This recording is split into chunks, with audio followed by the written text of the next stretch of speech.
15 personas nada más y ampliarlo a más gente, ¿no? A todos los que han solicitado entrar. Y creo que esto va a ser muy interesante. Él ha modificado un poco la estructura inicial y bueno, vamos a ver cómo funciona. Yo creo que haber reunido a gente con perfiles tan distintos creo que va a tener resultados muy interesantes, ¿no? Y quizá pueda tener pues, en el futuro cierta continuidad. Y bueno, otra cosa, esta ya es de logística. El baño está en el patio, en el acceso al patio norte. Hay un acceso justo, no sé si habéis visto, bueno, hay los pasillos estos por donde se accede, se pasa de un patio a otro. Hay otros justo detrás del escenario. El acceso de la izquierda es donde está la biblioteca y hay unos baños. Entonces, sí, no sé cómo tiene planteado las horas. Talleres en inglés, así que cuando quieras, Zachary. Hi, thanks for coming. I wanted to thank Media Lab and the Trade for having me.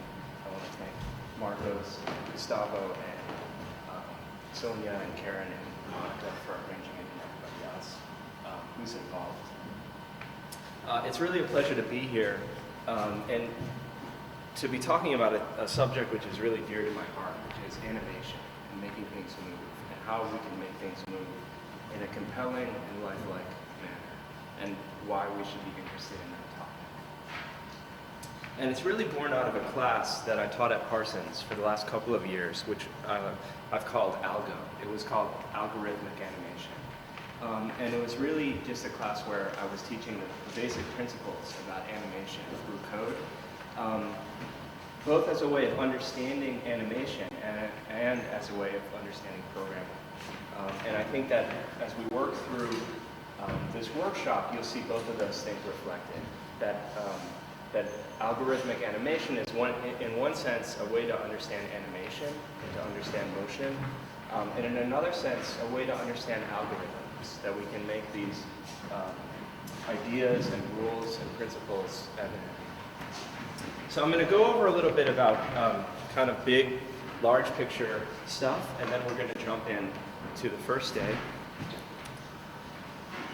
Why are we here? Day one.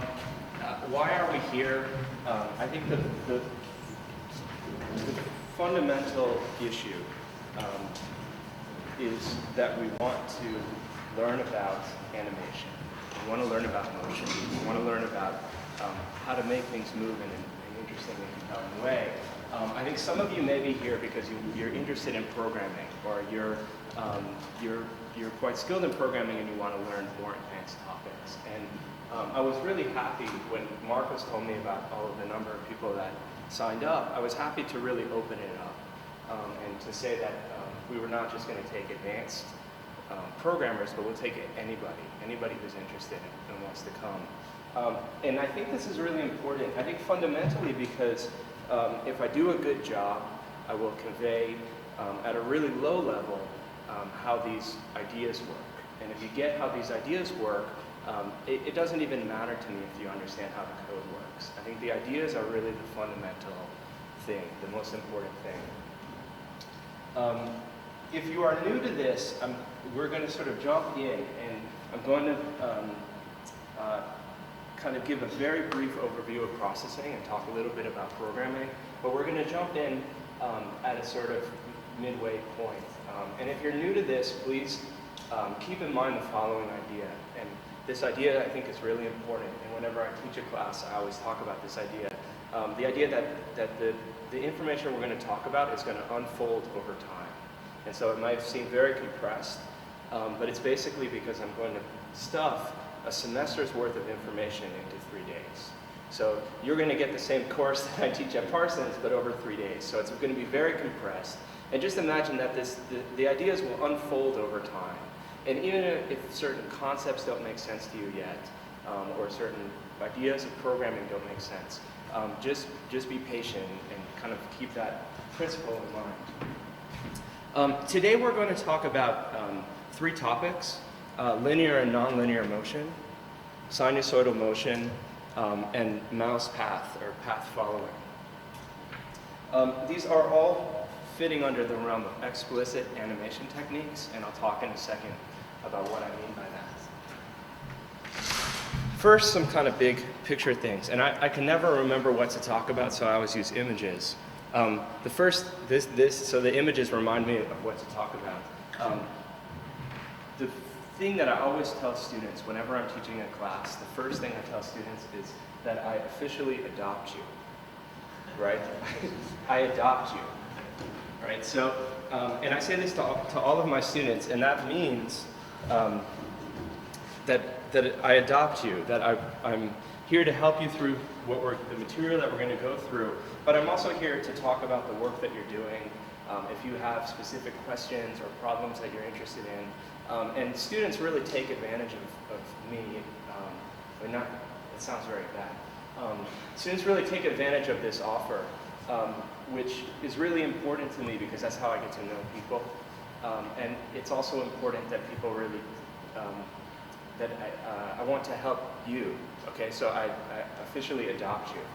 And that means, stay in touch with me and so on. My email address, Marcos, did you send my email address out? My email address is zlieb@parsons.edu, so just write it down. The second image reminds me to tell you to ask a lot of questions. I basically, what's going to happen is I'm going to go through a lot of material because we're going to cram a semester's worth of information in 3 days, and it's not all easy stuff. And so it's important for me to, and the other thing is I don't have the fortune of knowing you over a long period of time, and therefore I can't read your facial expressions and understand if you understand what I'm talking about. And therefore, when you ask questions, you'll help me know what I'm being clear with and what I'm not being clear with. And that's probably going to be the best kind of form of feedback. And please stop me and ask me to repeat things and so on. It's really important.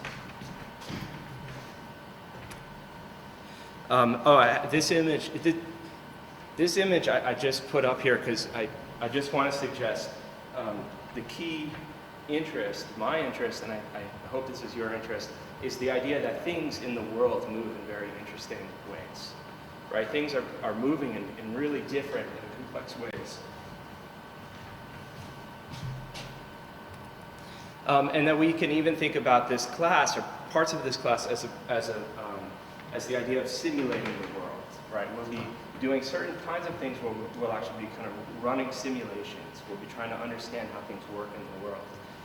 And I include this image, it's kind of Google image, just to show, this is a scientific pursuit, and it has real importance in our daily lives to make simulations about how the world works. And I think the interesting thing that I hopefully can convey to you, one of the kind of big ideas, is that there are very simple rules that we can use to create very interesting behavior. And there are very simple ideas at the heart of what's going on. And so if there's anything that I can pass on to you, it's really the notion that we can take very simple ideas and make really complex, interesting, and compelling things. The first idea that I want to talk about, just to talk about the kind of simple ideas that will make up what we'll be talking about, is really the idea of one point, right? If I show you one point on the screen, what do you know? You know its position, right? You know where the point is on the screen. That's all you can know from one point, right? If I show you this point in a future time, right? If I show you this point and one step into the future, that's right. This is the original point, and this is the point in the future. You can know this object's velocity, right? You know how fast it's traveling. In that duration of time, it moved from here to here, right? So 1 point gives us position, 2 points gives us velocity, and 3 points will give us acceleration. right? With 3 points, if we have 3 time steps, right? Here's the first time, the second time, and the third time, right? We can understand, is this object speeding up or slowing down, right?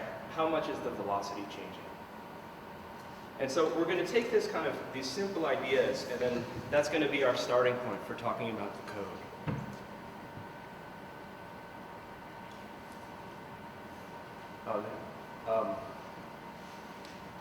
I can't stand software, so I made my own PowerPoint program, but it messes up sometimes. So this is supposed to be an image of Yoda, and the idea that I want to convey to you is that I'm going to, in this course, try to teach you a bunch of really important, useful things, and think about it as I want you to use them as a force of good. I do not want you to become a force of evil, right? So a force of, and I'll talk a little bit about what I mean by that, but I think you'll get a sense from as I go, what material I go over, what I mean, but I want you to be a force of good. And finally, yeah, I mean, these images remind me of what to talk about. My partner Golan always has this thing that we're always saying to each other. It's this kind of maxim. And the maxim is, if it doesn't happen in under a 30th of a second, it's cold pizza, right? When we're talking about animation, when we're talking about motion, when we're talking about moving things, if it doesn't happen in 1/30th of a second, right? That's really kind of our threshold of human perception for seeing motion. If it's slower than that, right, we will see it as individual frames. We won't see it as continuous motion. And so if you're too slow, if what you're doing is too slow, it's going to be cold pizza. And nobody wants to eat cold pizza. So we're going to be focusing on real-time animation techniques. So things that we can do where we can keep a consistent frame rate and thus create the illusion of something's moving through successive frames. The course is going to be divided into basically two topics, explicit and implicit animation techniques. And I have a couple of images that just convey what I think these ideas mean. But explicit techniques we're going to talk about today. Explicit techniques basically mean we know where an object is going to be, right? When we're moving it around, we know exactly where it's going to be from frame to frame, right? It's explicit, it's stated, it's clear, it's obvious. Implicit animation techniques, and I threw all my euros down, is basically like we don't know, right? We're going to run it, we're going to try it. It's implicit. We can't tell where things are going to be at a given time, but we can create the system and we can let the system run. And so the first kinds of things we're going to be talking about are very explicit animation techniques. Just talking about we know where an object's going to be. And then the second half of the course, which will be tomorrow and the following day, will be implicit techniques, where we really kind of set up the initial conditions and we let them run. It's a really hard problem to figure out where things will be, but we'll be able to see it and understand what's happening. Okay, the most important concept to get today, the most important idea that I hope to convince you is that we love numbers that are between 0 and 1. Okay? When we're focused on animation, when we're focused on motion, especially for this kind of first exercise, but just in general, we like to have numbers that are between 0 and 1. I'm going to explain it in a second when we start to look at the example, but this is probably the most important thing. I'm going to take a break from this. I'm just going to show a couple of things that are actually on my hard drive, so I'm going to take advantage of that, just to show you some really nice examples of animation techniques. I'm sure many of you are familiar with the soda constructor, which is created by Soda, which is a company in the UK. I just want to show you. It's going to take a second to load. But this was created, I think, in something like 1996. It's still a really popular.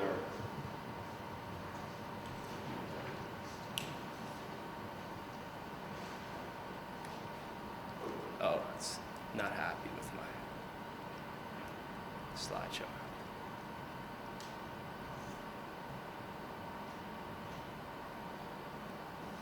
So I'm sure many of you have probably seen this online.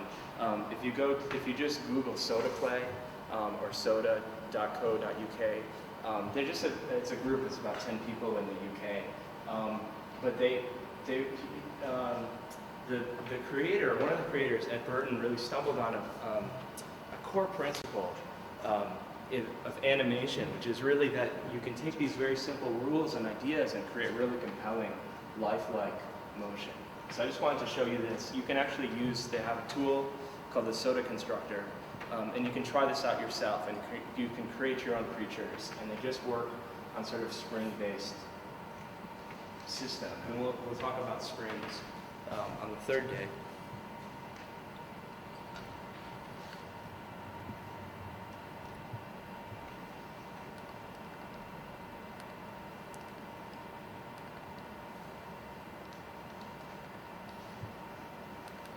Another hero of mine, James Tyndall, is doing very interesting work. He has a project called Sketchpad, which is just a very simple kind of generative drawing tool. But it's really interesting and kind of organic and lifelike. And he's also using various animation techniques to get this kind of feeling across. Based on the imperfections of your drawing, it amplifies them and makes them really evident.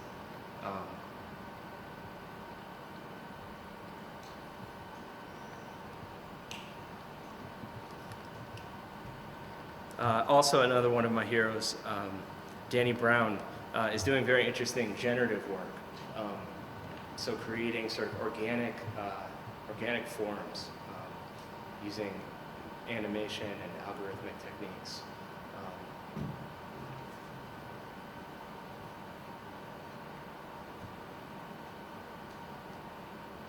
All right, so back to the task at hand.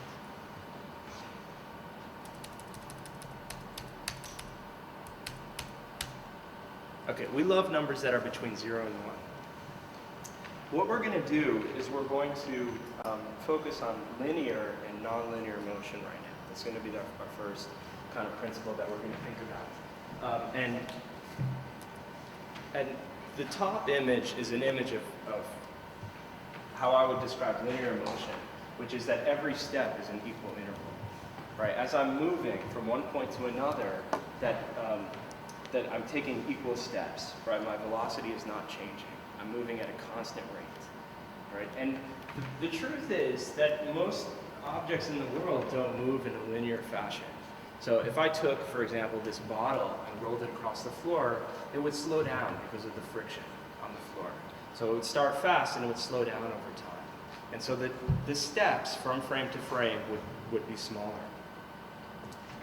You know, there's also the opposite case. Things speed up, cars accelerate, things start moving faster, or so on.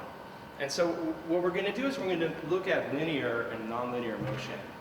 And I'm going to teach you a very interesting property of numbers that go between 0 and 1.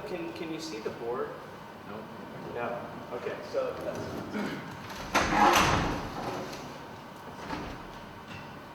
Can you see the board now? No? Yeah?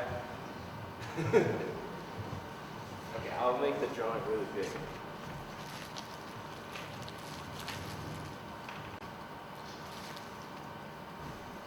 We're going to talk about numbers that move between 0 and 1 because there's a very easy technique that we can use to make things nonlinear, to go from being linear to nonlinear and actually change the way things move.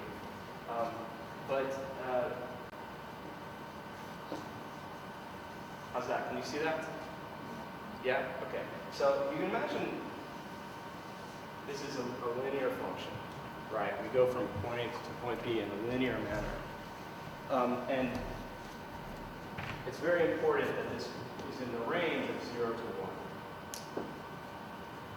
I'm going to show you a very simple technique. If we have a variable, a value that's going between from 0 to 1, I'll show you a technique where we can curve it, where we can make it nonlinear. So, for example, curve it like this, so that we start slow and then we speed up. Or the opposite, where we start fast and then we slow down. Right? You can think about, as we move in X, how are we moving in Y? Right? As we move in equal steps across, what's happening in Y? And so, in the linear example, every step in X is an equal step in Y. Right? But if we move in this kind of curve, every step in X, if we start moving slowly, slowly, slowly, and then quicker. Right? In this case, we start fast, and then we slow down. And so we're gonna talk about linear and nonlinear motion as a way of just kind of understanding how the code will be structured. How many of you are familiar with processing? Okay. How many of you are familiar with programming? Okay. So I'm not typically using processing too much for the work that I do. I do most of the programming in C++, the work that I do primarily. But processing is a really nice learning tool, and I think it will be really efficient for this course. And it's been installed on all of the machines in the lab, which you are all invited to come during the daytime. We'll just be hanging out in the lab. And there are 10 machines. You can also bring your laptop if you want. But processing is a great tool. It has certain flaws, and I'm just going to say what those flaws are. And those of you that are familiar with processing will probably understand, and those of you that are not won't understand, but disregard it because it's not an important topic. But the problem that I have with processing is that it treats classes as inner classes. Right? If you create an object, if you want to do object-oriented programming with processing, it'll treat an object as an inner class, and therefore all of the data will be accessible. So the data is not hidden. It's not treating the object as an independent object. And so I don't use inner classes because I hate them. So I'm going to use an external class, and I'll explain how that works. I have this code. So there are 2 pages, and this is the first example of the code examples that I'm going to talk about. So just make sure you get both 2 pages.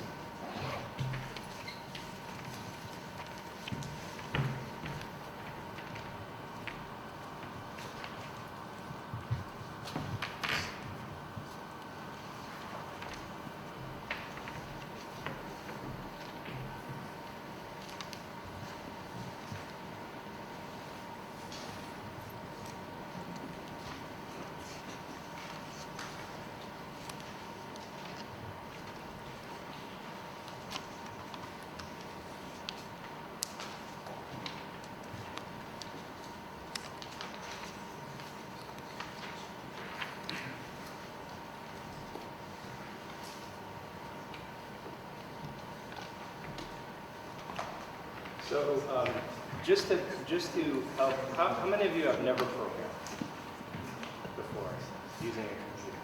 Okay, so just to be really fast, to try to get you up to speed in in 2 minutes, I try to explain everything that I can about programming and how it works. At the fundamental level, a computer is a tool for moving electricity around, right? At a constant rate. The computer has a clock. There's a certain speed. You buy a computer, you say, my computer is 3 gig, or 3.2 gig, or 1.7 gig, or so on. There's a constant speed, right? There's a clock. It's actually a crystal. That crystal regulates the flow of electricity. Electricity moves through the computer at a constant rate. Okay? Some very smart people in the early part of this century discovered that if you that you can use electricity to perform logical operations, right? That you could use electricity to do very basic logic. And what this meant is that you could actually use electricity to calculate, right? And that's where the term computer actually comes from. The actual word computer was a job. Before they had computers, people had a job that was their profession. And the reason was because of the Industrial Revolution, right? Countries had to trade with other countries, and they had to tax everything, right? And people were making money from taxes, and they needed to make tax tables, right? You needed to figure out how to tax something, how to tax goods or industry or so on. And so there were actually people, like there were really kind of genius mathematicians that would make these tax tables, right? And they would kind of produce all of these sums and calculations. And that was their job. They were computers. Okay, so now in the 1950s, we've discovered how to use electricity to control logical operations, and therefore we can calculate sums. And so what a computer is doing at a fundamental level, right, at a constant interval, it's moving electricity, right? We call this a clock cycle, one cycle. So every cycle, electricity is moved from one point to another. And you can read about this, and you can even see diagrams of these logical operations, and you can start to see how they will make calculation possible. So everything in the computer is related to electricity. The primary principle of electricity being that it's either on or off, right? That's not totally true, but in the abstract sense, electricity is either on or off. You turn the light switch either on or off. So at the fundamental level, the kind of basic principle is the idea of a bit, right? A computer is using a bit, and you've probably seen this if you see kind of like motion graphics and you see like zeros and ones. People use that as a language to describe computers. At a fundamental level, everything that's happening in the computer is either a 0 or a 1, right? It's a bit that's either on or off. And it's from those bits that we can create meaning, that we can create structure. So for example, you open a Word file, right? You're typing something in a Word file, you listen to an MP3, or you look at an image, or you're online and you download an HTML file. At a fundamental level, they all look the same, right? They're essentially a sequence of zeros and ones. And what programming is about is really about creating data. So creating data, storing data in memory, and then manipulating that data. So creating data, creating a place in memory to store information, and then manipulating that information, creating functions or verbs. So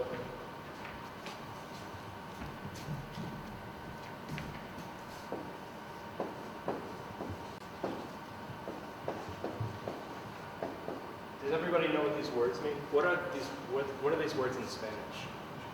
Nouns and verbs. Nombres, verbos. Say that again. Nombres, sustantivos, verbos. Nombres and verbos.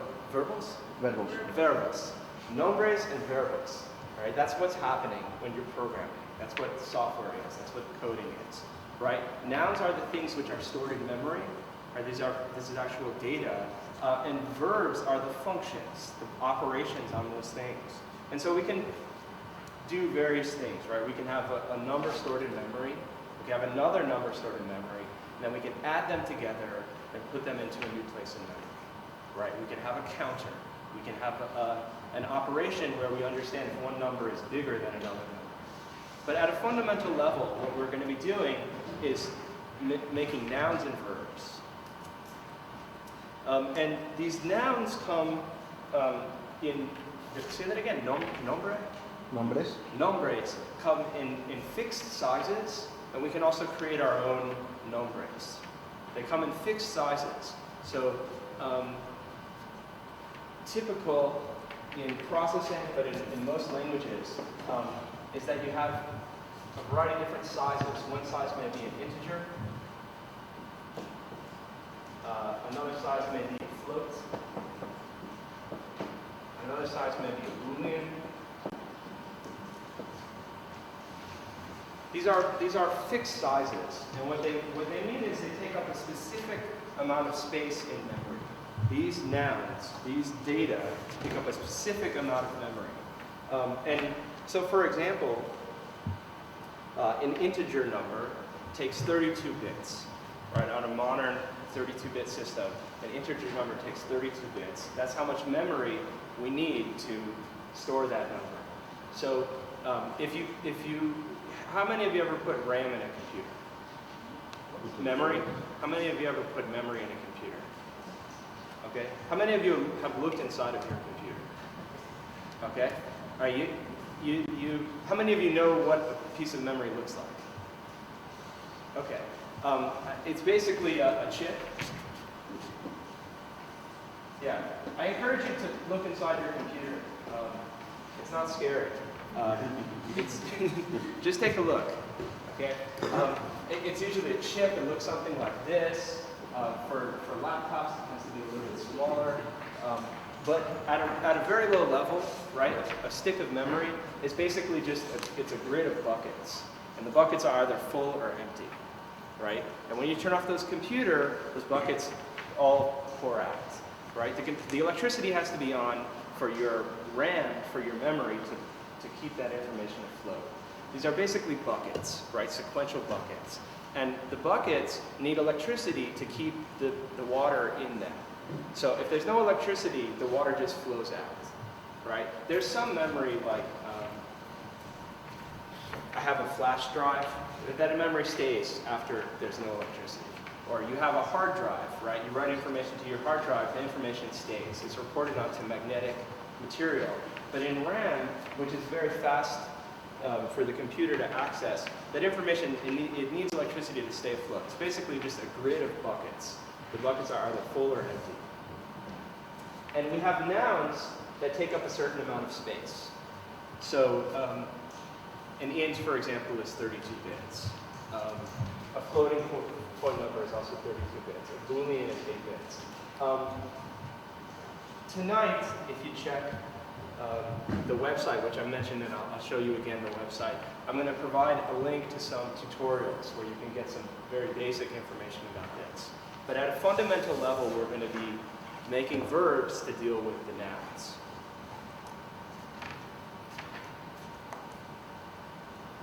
Okay, so the next step was really a kind of, was a paradigm programming that really happened in the 80s, where memory started to be cheaper and cheaper. So it became, computers got smaller. You could actually write software in a different way. So one of the things that happened is people started to become increasingly more focused on object-oriented programming. And object-oriented programming, the basic idea is that we can create objects. And those objects have nouns and verbs. Right? We can create objects that exist in memory, which have both a noun and a verb. And before, we were only able to create nouns that contain other nouns. Right? But now we can create an object which has both nouns and verbs. And so this is very useful for us because we're going to be focusing on animation. And a lot of what we're going to be doing is creating nouns that have certain kinds of properties. So for example, a spring, or a particle, or something like this, where we want to kind of code the recipe and then create lots of them. And so you can think about object-oriented programming as a kind of, one way I describe it as sort of, it's a recipe, right? You write a recipe for an object, and then you go ahead and you use, or you give birth to that object, and that object contains both nouns and verbs. So for example, were there any leftover of your sheets? They're here. So for example, in the sheets that I gave you, this is both of them. Make sure you have two different pieces of paper. You all have two, okay. I'm gonna grab markers. In the piece of paper that I gave you, there's one piece. The top line of the paper says import processing.core.star. Okay? This is a recipe, right? You can think about this piece of paper as a recipe for a rectangle. And the other piece of paper, we're going ahead and give birth to a rectangle, right? And the rectangle is going to have certain nouns inside of it and certain verbs. And we're going to use those, and we're going to animate, and we're going to draw, and so on. For those of you that are familiar with processing, I'll explain in 1 second. You'll notice if you look at the draw function, okay, those of you that are familiar, are very familiar with processing, if you look at the draw function, you'll notice I've created this. This is not an inner class in processing. So you cannot access certain functions like stroke or fill or so on. I actually pass through the actual applet so that I can call those functions. And so if you are familiar with processing, you'll understand what I'm doing here. I hate inner classes because I think it's a really bad way to program. I think it's better to learn it this way. So those of you that are familiar with processing, you'll notice that the draw function is a little strange, and you see the word mom everywhere. And this is because I'm passing through a reference to the applet context. Those of you that don't understand, just don't sweat it. It doesn't really matter.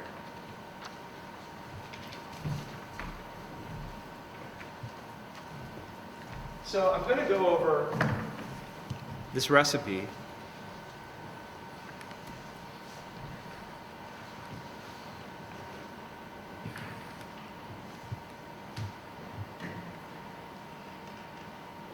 And what's going to happen, I have examples, and the examples are split up. There's a first number, which is the kind of like topic that we're talking about, and the second number is the actual example number. And I had meant to print more code for you to actually look at, but all this information is going to be online. It also is on all of the computers in the lab. And so tonight, when I get the website set up, you'll be able to download this and download processing and give this a try. But also in the labs are set up, and all the code examples are on there. And so, for example, we're going to be talking about linear and nonlinear motion. What I'm going to do is I'm going to go through and try to explain the most important parts of the code. I tried to document the code as best I could without writing too many comments in there. But for those of you that have never seen programming before or never seen code before, comments are a way of actually speaking in English, right? It's a way of saying, disregard this, we're actually going to write English words. And so I will use comments to explain what's happening. And you'll notice in processing it kind of grays them out. And the rest of the code is also here. So processing, just to be familiarized, you can find out a lot of information online. Processing is a environment for writing code. It's also an environment for testing that code, for displaying it, and exporting and sending it out into the world. So it's really, they call it an IDE, which stands for Integrated Development Environment. And an IDE is basically kind of all in one. You write your code in there, you test your code in there, and you kind of export your code in there. So you do everything in one place. So processing is kind of one place for writing code and also seeing the code. And usually what I'll do is I'll show you an example, and then I'll talk about it. And so for this example, which is, what's that? It's raining. It's raining? Yeah. Oh, wow. This example, which is 1-1, is really about linear motion, right? And it's about the idea that we can move from one point to another in a linear fashion.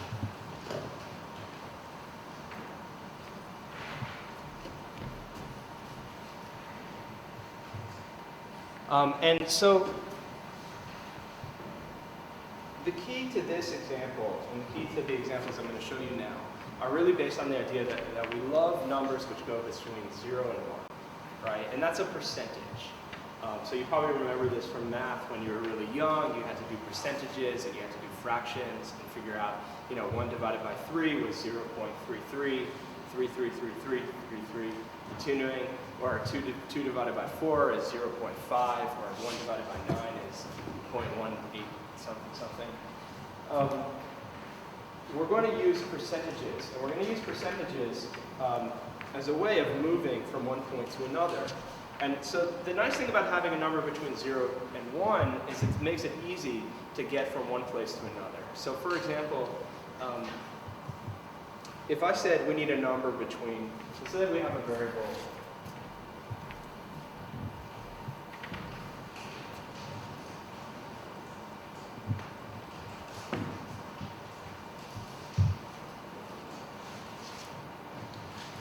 So I'm going to write a couple of kind of key ideas about numbers that go between 0 and 1. If we have a variable n, and n is in the range of 0 to 1. Okay? If we want a number that's in another range, so for example, let's say you need a number, you need a noun, but let's say you want a number which is in the range of 0 to 100, right? Then it's very easy. You just say n times 100.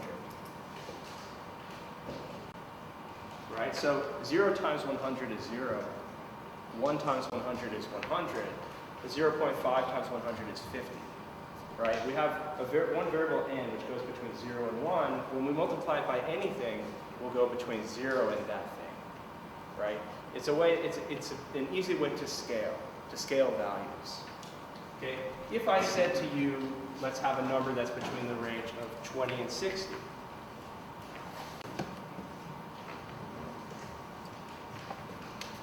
Right?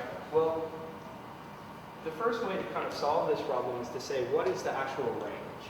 Right? Between 20 and 60, how many values are there? So how many values are there between 20 and 60? Infinite. So what? 40. Well, Infinite. Infinite, but we're just talking about integers for now. Oh, Yeah. between them. Yeah, between, I mean, just integer-wise, between 20 and 60. There's an infinite number of divisions. We can take smaller and smaller steps. But if you think about being bounded at 0 on one end and 1 on the other end, right, what is the range?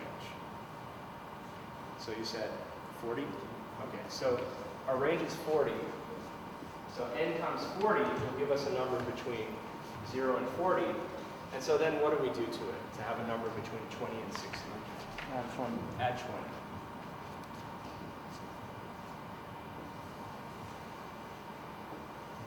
Okay, so you can see right away, it's very simple. If we have a number that's between 0 and 1, it's simple to scale it and to make that signal between any range.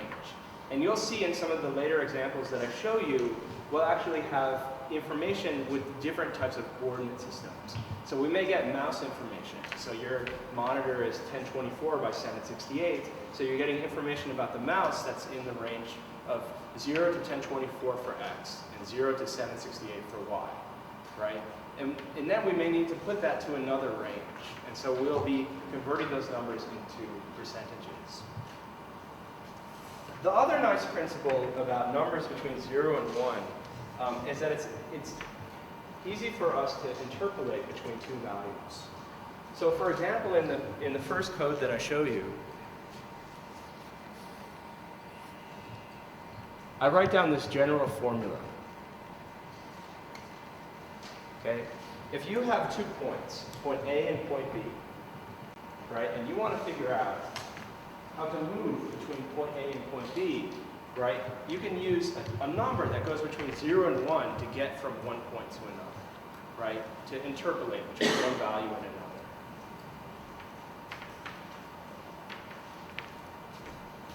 So in this case,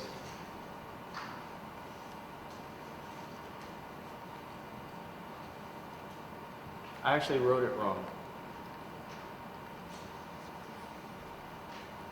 You can correct this on your paper if you want. I'll correct it online tonight. This is the formula. So as percent goes from 0 to 1, right, this value, 1 minus percent, actually goes from 1 to 0. Right, as percent goes from 0 to 1, if we take 1 minus percent, it actually goes from 1 to 0. And we take that times the first position, and percent times the second position, and that gives us the in-between position. Right? That's a way of interpolating, going from one point to another point.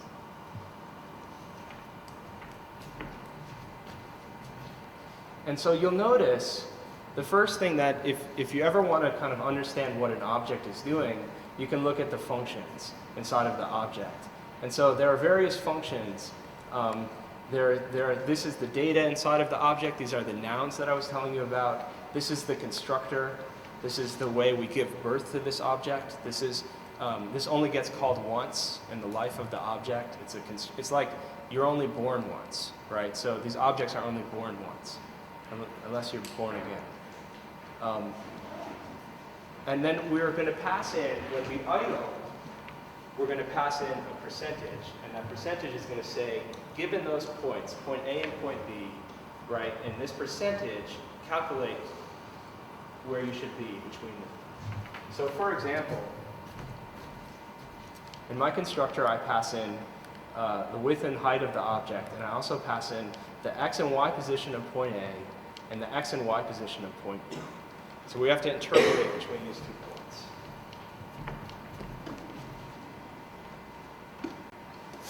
And so this is the recipe, and this is actual, like, you do something with the recipe. This is we're actually constructing the object, making the object. And so we say that you have a width and height of 20, and your starting position is 090, and your ending position is 490. So you're moving across an x, right, from 0 to 400. At this level, we also have a variable percent. The percent is moving in a linear fashion at a certain rate. And so we can slow down. Percent, right, percent is just increasing, it's a counter. If we slow down percent, we slow down the motion. Right, if we speed up percent, so make it 10 times faster, speed up the motion. Right, but percent is a number that's going from 0 to 1. So just to take a look,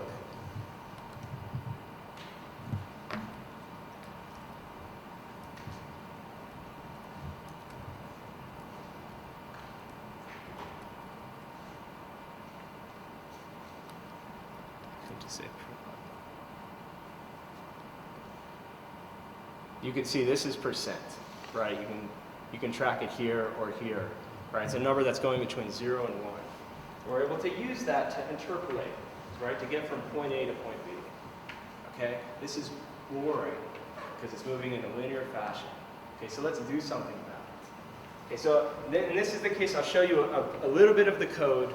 You can go home tonight. You can also come to the lab tomorrow and take some more time and spend some more time with it to understand it. Okay, so the next example, we're going to take a linear signal and make it nonlinear. And the way we do that is by raising this number that goes between 0 and 1 to a power. Here, I'll draw it. Right, we have a linear signal. We're going to raise it to a power and therefore shape it. Right, and you probably remember from math class, when you raise a number to a power, right, 2 to the second power is 4, 5 to the third power is 625? 625, and so on. Well, if you raise something to the power of 1, it's itself, right? And we're going to take that as a starting point. And the way it works is that if you take this number percentage and you raise it to the power of 1, it does nothing, right? It keeps the signal as being a linear signal, right? But if you raise it to a fractional power, you can curve it like this. Okay, you can make it start fast and end slow, right? It starts rising fast and then slows down. If you raise it to a number that's greater than 1, you can make it start slow and speed up, right? And this is only true of numbers that are between 0 and 1. If the moment you throw in a number that's greater than 1 or less than 0, we're totally screwed. It doesn't work, right? But it works for numbers that are between 0 and 1. And so just to show you, I have percent. Percent's moving in a linear fashion, and then I raise it to a fractional power. Okay, so it starts fast and slows down, right? We take a number that's going in a linear fashion, 0, 0.1, 0.2, 0.3, 0.4, and then we shape it. We apply a curve to it, and then we can actually curve the motion, right? We can change the motion. So the further away we go from 1, the more extreme the curve. So I can make this twice as extreme. So now it starts really fast and it slows down a lot. And you can really kind of see what the threshold or what the limit.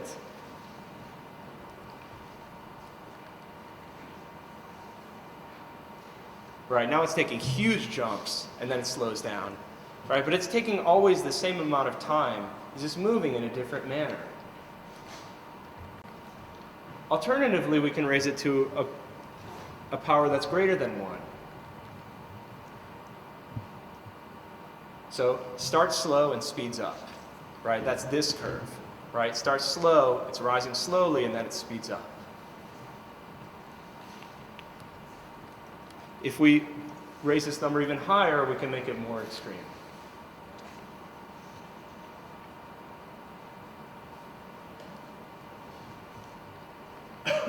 So this is basically the same code as the previous code, and all I did was add one line here, where I shape the signal so that we can curve the signal as it comes into the object. And now just to show you, the next example is just to prove that all these objects are moving at the same speed. There's a bunch of them, right? It's object-oriented programming. I create a bunch of rectangles, and then I give them differently shaped percents to move by. And you can see that they all move at the same rate. I mean, not at the same rate. They all take exactly the same amount of time to get from point A to point B. Because they're all based, right? All of these curves start at the same place and end at the same place. So my question to you is, which one is moving linearly? Which one? Counting from the bottom.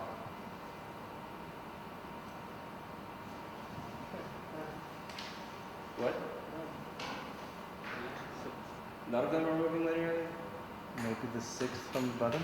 The 6th one? Okay, well, I'll let you figure it out.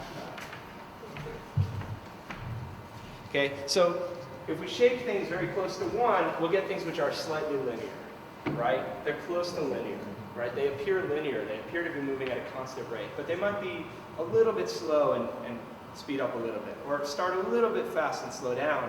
But if the numbers are very far from 1, they can move very quickly and slow down, or start very slowly and speed up.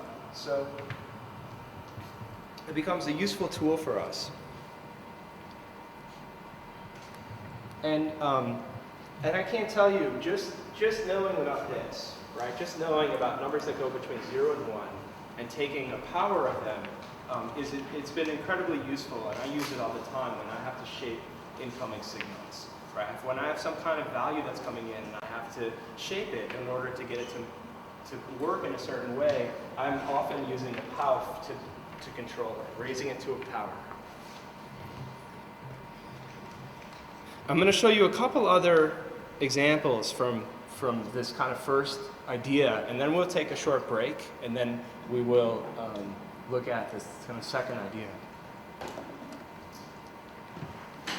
So this example, right, we're still focused on the idea of getting from point A to point B, right? And this idea is based on a parable, and it's the parable of Zeno, right? Zeno was this Greek philosopher, and he had this idea, this parable, this story of a runner who's running a race, right? And the runner is running a race, and he runs 1/2 of the distance, right? From the start to the end of the race, right? He runs 1/2 of the distance, okay? And then the runner runs 1/2 of the distance from where he is now to the end of the race. And then he runs 1/2 of the distance. So the distance keeps getting shorter, right? And he's always running 1/2 of the remaining distance. Okay, so the first time when he runs is quite fast. The next time, it's 1/2 the distance, he slows down. The next time, it's 1/2 the distance, he slows down. The next time, it's 1/2 the distance, he slows down, but he never finishes the race. And that's the paradox. That's where what was really interesting to Zeno about this notion, the paradox of going kind of 1/2 the distance, 1/2 the distance, 1/2 the distance. And we can do the same thing with an object. And you've probably seen this a lot. This is definitely This is one of the things where I'm going to show you something, and then I'm going to tell you, remember about Yoda. I want you to be a force of good. This is kind of one animation technique that you'll see all over the place, especially in terms of flash animation. It's definitely kind of things, you'll see this a lot on the web, things kind of snapping into place. But we can use the same idea of the parable to make an object move from point A to point B. So for example, if I need to go from here to over there, we can figure out what the distance is, and then I can move 1/2 of the distance, right? And then figure out what the distance is, and I can move 1/2 of the distance. What's the distance? Move 1/2 of the distance, right? So my steps get smaller, and I come close to the point that I want to get to. And because we're dealing with sort of limited precision, it's not an infinite amount of precision because we're dealing with floating point numbers, data that takes a certain amount of space, we actually do get to that point, right? If we were kind of in this paradox, this world that Zeno creates, it's kind of an infinite story, but actually in our case, we actually get there because we have limited precision. So I'm going to show it to you, and then you've probably seen this kind of motion before, right? Either on some websites or some sort of animation techniques. It's basically, it's a tool for getting an object from one point to another, right? It's based on the idea of Zeno, right? We figure out what the distance is, we divide by a certain amount, we move that much closer.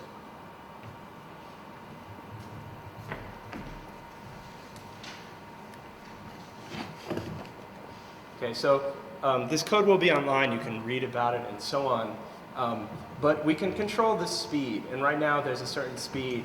Basically, for every frame, when we idle, we have an X position and a Y position we want to catch up to. We figure out the distance, how far we are, in X and Y.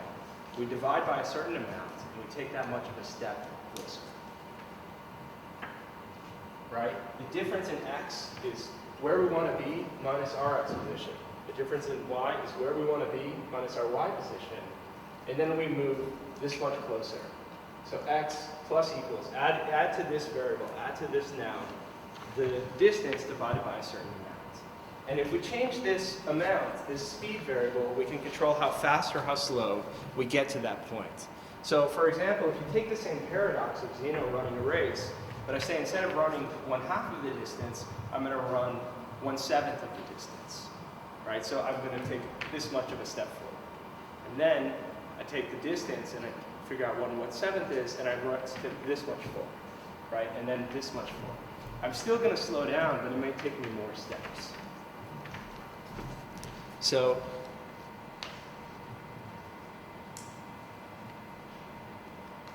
if I up this number,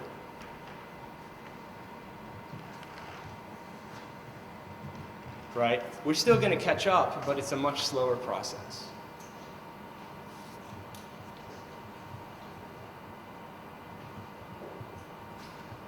Or alternatively, if I make this a lot smaller,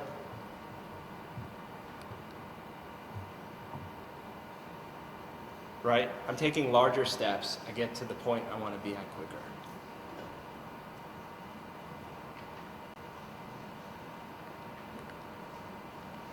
The last thing I'm going to show you before we take a short break is exactly the same code, but we're going to use, it's the idea of blending. And I'm going to explain this concept because this concept is important if you're doing programming and you have some kind of signal that you want to deal with. But it's basically, it's the idea that you take some percentage of yourself and some percentage of what you want to be. And mathematically, it's the same as what we just did, what I just explained to you. But it's, in some ways, it might be easier for you to see it this way than the other way.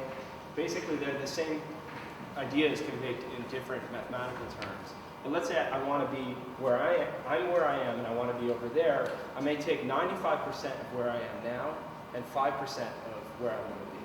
All right, and that's going to move me this much closer. I may take 95% of where I am now and 5% of where I want to be, and that will move me this much closer. It's the same idea, but just written in a different way. And this is an important idea, for example, if you have noisy data.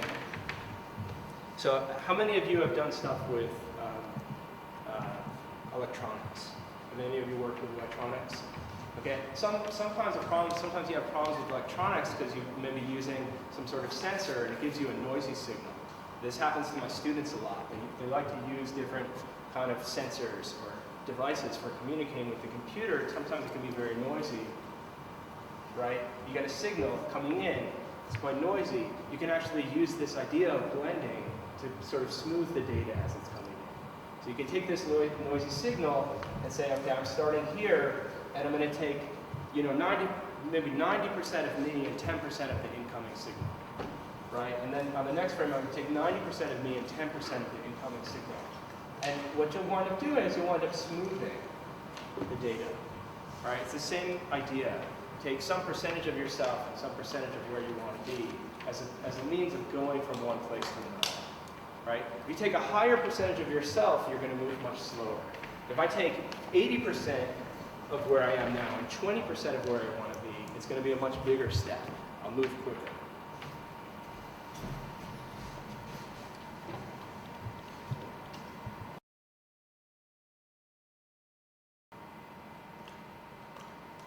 Right, so this becomes a knob, right? This is your knob. And a lot of times when I'm explaining these concepts to you, I'll show you sort of knobs that you can control. So, for example, in the linear and nonlinear, you had whatever you were applying the power, right? That was a knob, and you can control the shape of the motion. Right? This is also a knob where you can control how fast something moves towards this target. So, what I'd like to do is take a break because it's getting kind of hot in here. So you can drink some water, you can smoke a cigarette if you want to. Where is the bathroom? Where should they go if they need to use the bathroom? Sí, a la biblioteca. Está en el, ya lo explico. Oh, you explained it before. Okay, it was in Spanish. So. Okay, so if you want to use the bathroom, it's 6:15. So let's say we get started in 15 minutes. So I'll start again at 6:30. So definitely take a break, and I'll see you back here at 6:30.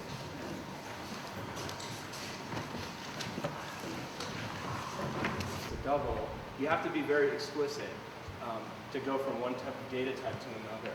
I'm going to put online a link to a tutorial which will explain a lot of these concepts. But for example, if I try to run this, it's going to be unhappy because it says that I'm trying to assign a double to a floating point variable.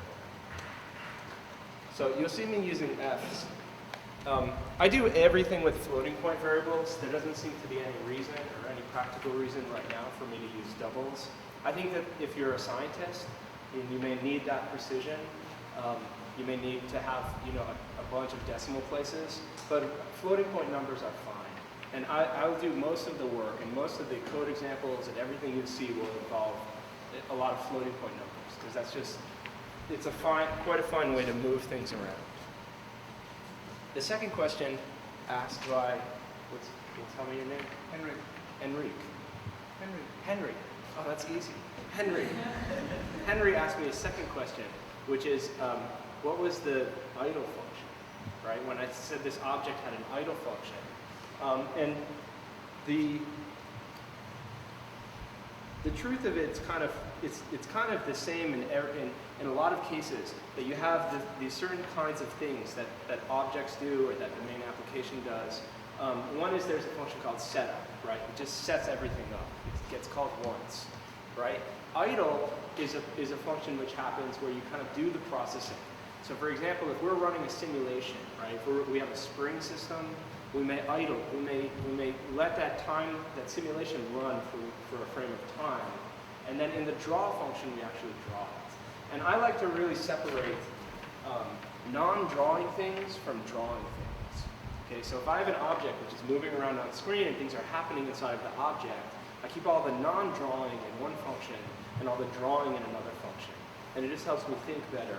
So I'll have an idle, which is just kind of you idle for the frame, you do something, you do something during that amount of time, and then you have the draw function where you actually do the drawing. Does that make sense?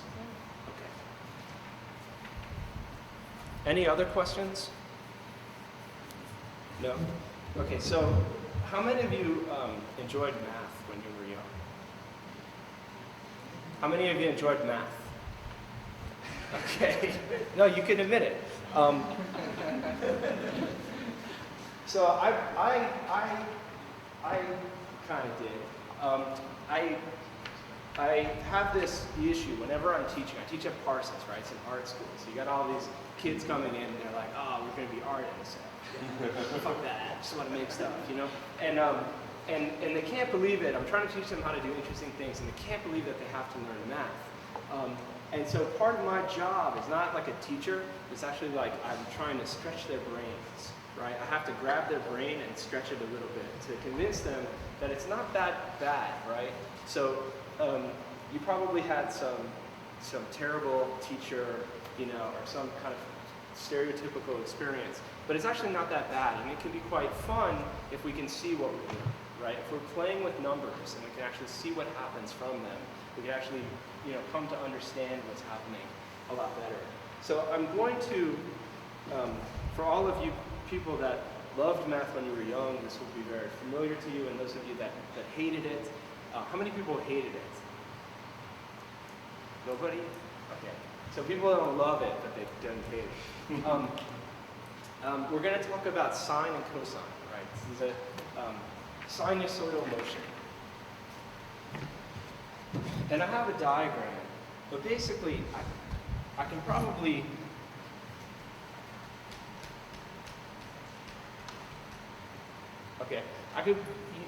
all you need to remember is this picture.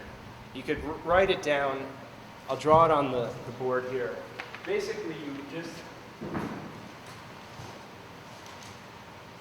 remember this circle in your set.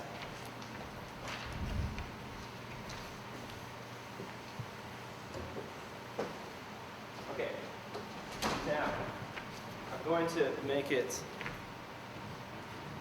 You need to see that board. So I'm going to come up with some kind of solution.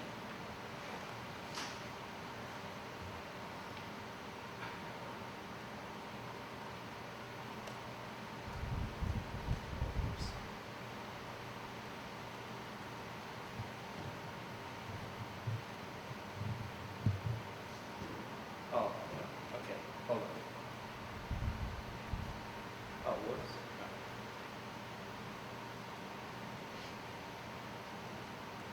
Do you like my lighting solution? Okay. So now we can see both the diagram and my drawing. Okay. Everybody can see this circle with a cross through it? Okay. This is the unit circle. All you have to remember in your lifetime is this, and you'll be able to figure out sine and cosine. Is just imagine a circle, right? And that this is 0, 0. And the circle has a radius of 1. Okay? The circle has a radius of 1. So that this is 1, 0. And imagine that there's a point that moves around the circle at a uniform rate. Right? There's a point which is moving around like a clock, like the second hand of a clock, or a minute hand or an hour hand. Right? But at a constant rate, moving around the circle. And this point, wherever it is, forms a triangle. And the triangle is formed by it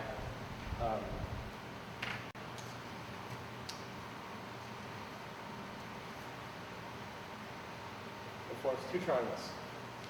The first thing you do is you think of a line going from the origin, from the 0, 0 to the point as it moves around. And then you think about the projection of this line on the axis. Okay, if you take this line and you project it, right, what kind of shadow is it casting on the axis? So for example, if you just think about this axis, right, when this point is here, right, the shadow that it's casting is like this. And as the point moves up, the shadow decreases. Right? As the point gets to here, the shadow is nothing. As the point keeps going, the shadow on the x-axis increases. As it keeps going this way, it decreases. And so, if we think about the x-axis, we start at 1, we go to 0, and we go to -1, and then we go to 0, and then we go to 1, and we go to 0.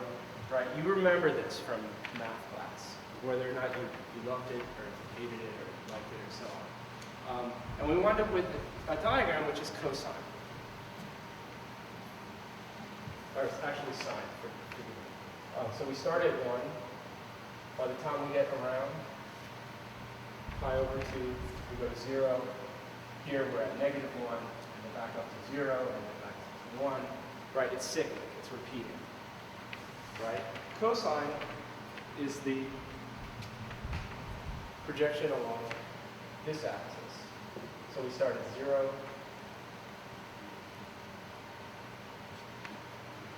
Am I wrong? Yeah. Okay, so sines. you gotta forgive me. My brain is melting. Okay, so all right, hold on. Okay. Cosine is the projection along this axis. So we start at 1, we go to 0, we go to -1, back to 0, back up to 1. Right, it's cyclic, it repeats itself. Sine is the projection along this axis, along the y-axis. So we start at 0. By the time we get up here, we have 1, and we come back to here, it's 0, and then -1, and then 0, and then 1. So this is all you need to remember, right? This unit circle, and that you're thinking about a projection on either the y-axis or the x-axis.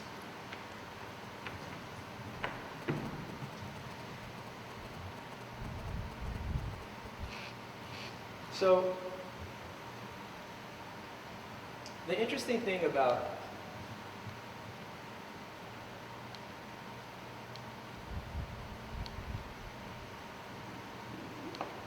sinusoidal motion is that we can use it as an impulse, as an input into the system.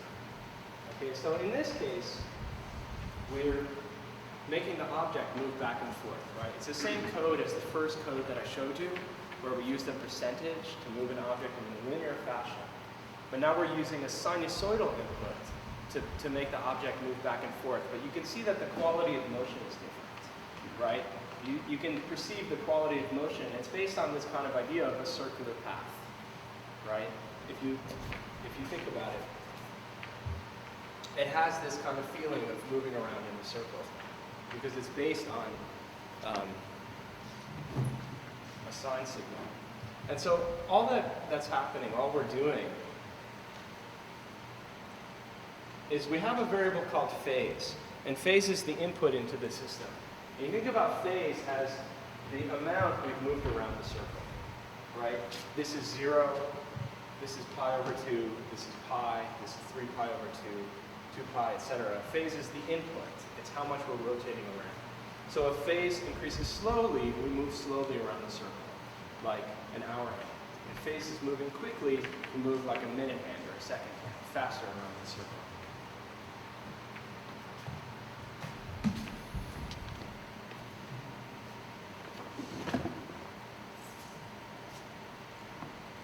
So I'm just increasing phase by some amount, right? The first thing we have to do is we have to move around the circle.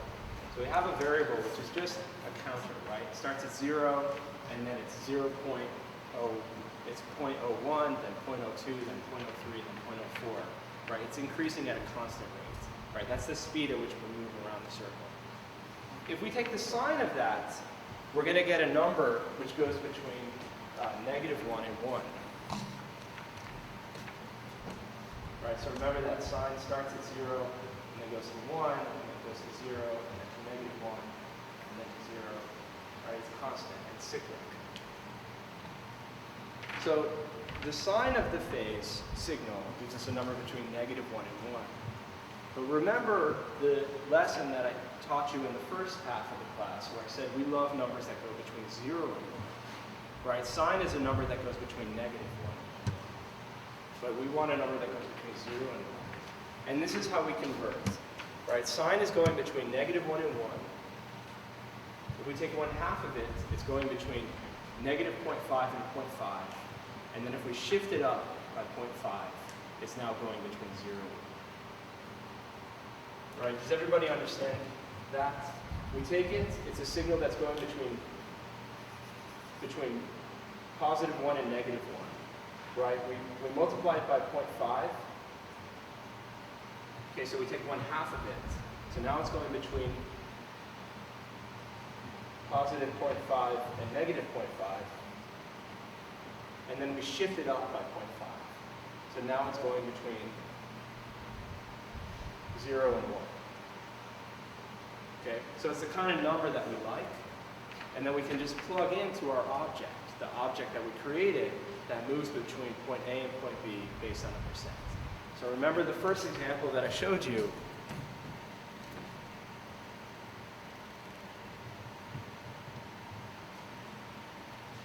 Right, where we have a point A and a point B, and we have a percent variable which moves us from one place to another.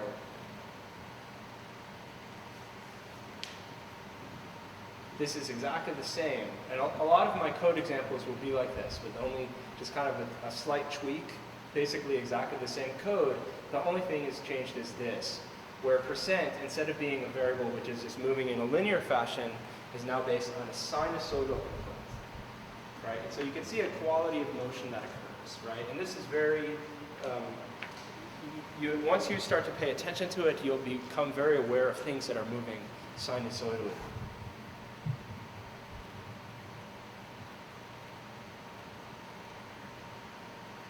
The next example is really based on an idea I can show you in the slides, actually. How many of you are musicians, work with music, electronics? Okay. There are different ways of producing sound electronically, and a lot of them at the fundamental level have to deal with sine waves, because that's basically how we can start to generate, using oscillators, we can start to generate tones. Combine oscillators to create different tones. And there are a variety of different techniques that have to do with sine wave as an input to create different types of tonality, right? If you listen to a sine wave, it's a kind of sound, right? I'm sure you've heard it. It's a very pure sound. But you can combine sine waves to create different kinds of sound. So I'm going to show you an example of that. I don't have an audio example, but I'll bring one tomorrow. But I'll show you an example of that visually so you can understand what's happening. There are different types of what are called modulation techniques.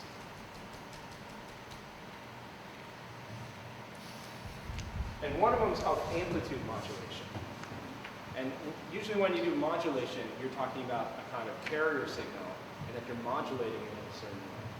And so amplitude modulation, you have a carrier signal, which is a sort of underlying frequency, and that you start to cap its volume at a certain rate. Right? Amplitude modulation takes two oscillators. One oscillator is the original signal, and the other oscillator is controlling the volume, right? Capping the volume.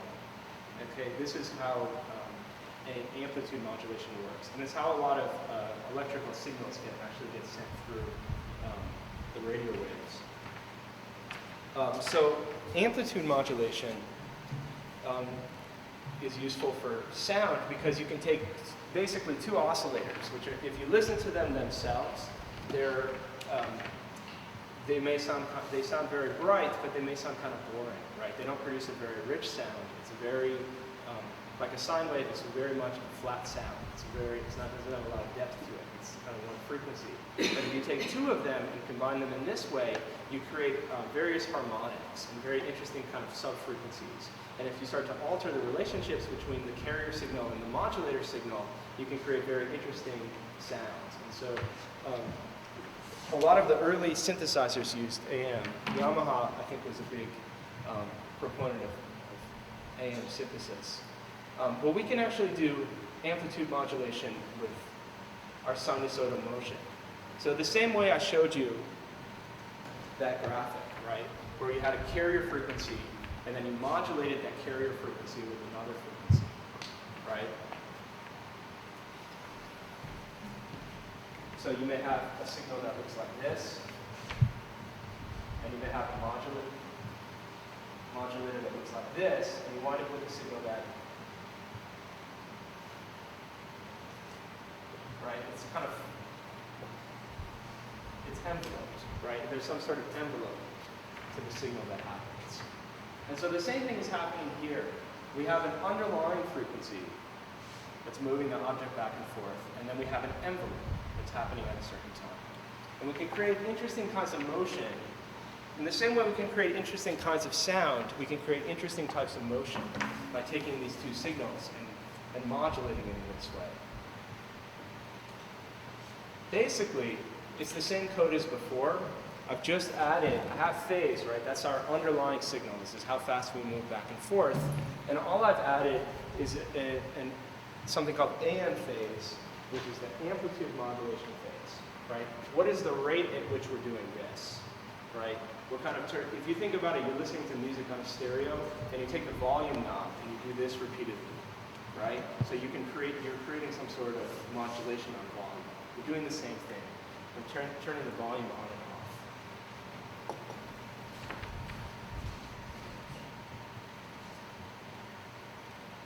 So the first thing that I do is I have AM phases going at a certain rate. In this case, it's very fast. And then I convert AM phase into a number using this sinusoidal techniques. I convert it to a number that goes between 0 and 1. Right? We like numbers that go between 0 and 1. 0 and 1 is a way of capping the volume. If you multiply some signal times 0, it has a volume of 0. If you multiply it times 1, it has its original volume.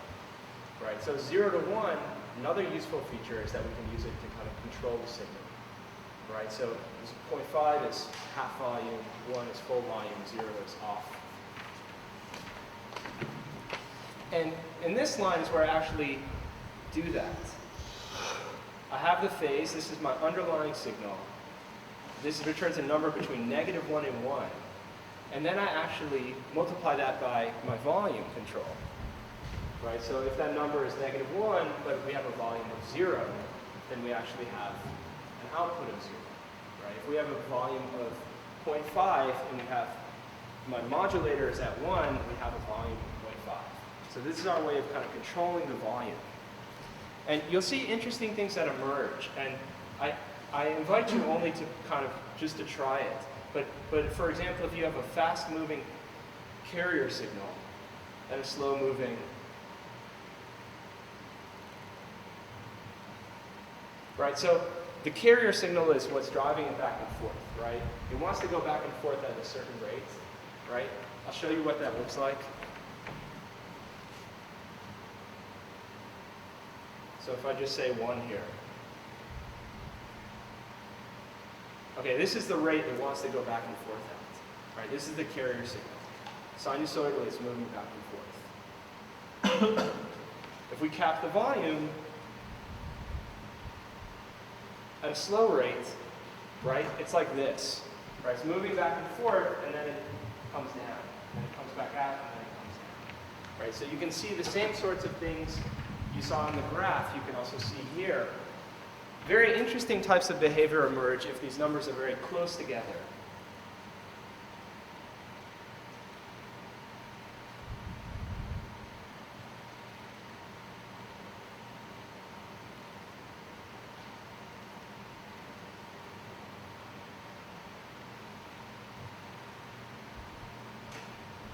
Okay, so you have a very fast carrier signal and also a very fast modulator signal, but they're not mathematically linked. So you get some weird patterns of behavior.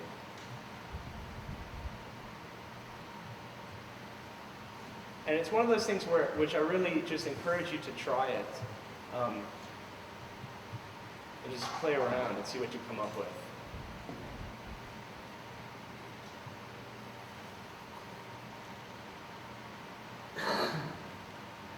Okay, so that's that for amplitude. Does that make sense? Clear? Claro?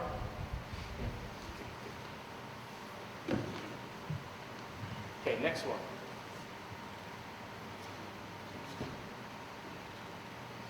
Okay, I created a trail object. This is, it's a little bit complicated code.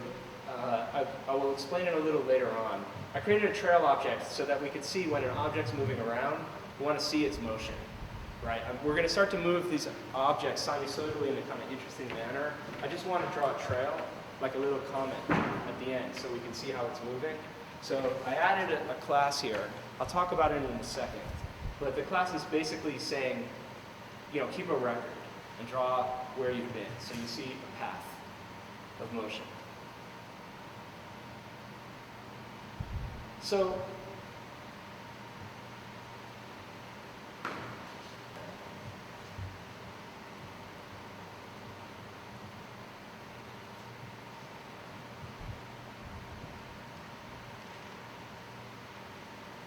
okay,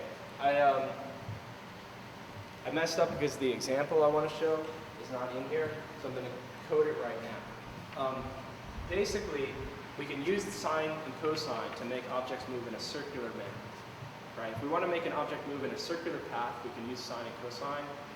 And this is useful, for example, if you want to do anything where you're moving objects in a circular manner, for example, to create a spiral, right? If you wanted to create a spiral shape or something like this, or you had to make objects rotate in a certain manner. I'm just going to show you. It's very simple.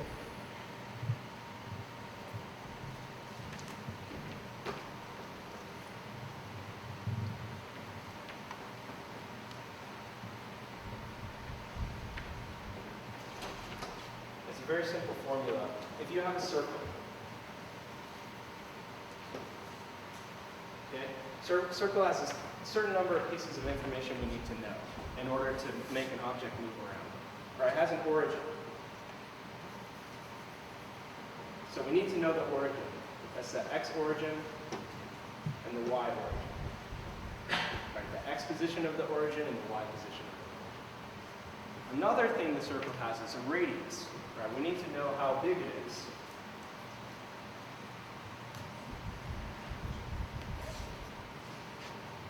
Right? And if we know the x origin, we know the y origin, and we know the radius, then given a certain angle, we can figure out where a point would be on the circle. Right? If we give it an angle of 0, we can figure out where a point would be. Or an angle of pi over 2, or an angle of 3 million. We can figure out where on the circle this point would be. And the formula is very simple, and it is based on a given angle. This is how I'll refer to the angle. Theta. So x equals x origin plus radius times cosine of the angle, and y equals y origin plus radius times sine. Okay, that's all you need to know in order to make something move in a circular manner. Right? Because it makes sense, right? Sine and cosine are based on the idea of an object moving around a circle, right? It makes sense that we would use sine and cosine if we want to make something move in a circular manner. So very quickly,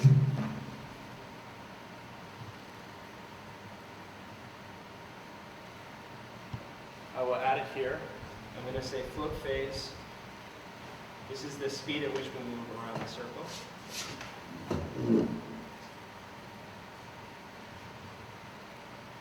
Start at the 0 position, and I'm going to say phase plus equals, and we'll move around the circle at a certain rate. And I'm going to say float x equals, and give me an origin, give me a position. X origin? The center of the applet. The applet is 400 by 180. So x origin equals 200. Y origin equals 90. What should the radius be?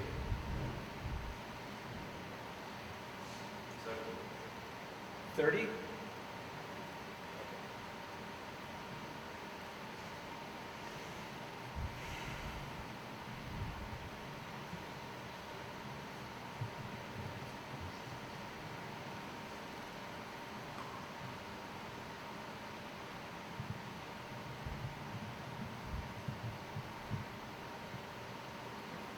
And before I was moving based on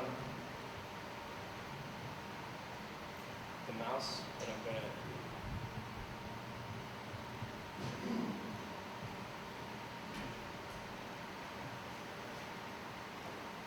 Okay, we're moving in a circular manner. Okay? We're going not the way you would expect if you're used to trigonometry, like when you learned it, like 0 and pi over 2 and pi 3 pi over 2. And that's because in processing, the 0, 0 position is here and not here.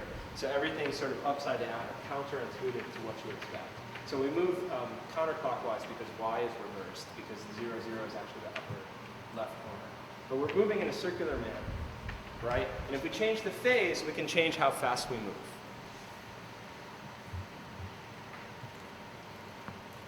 So for example, somebody give me a new phase, what I should add to phase.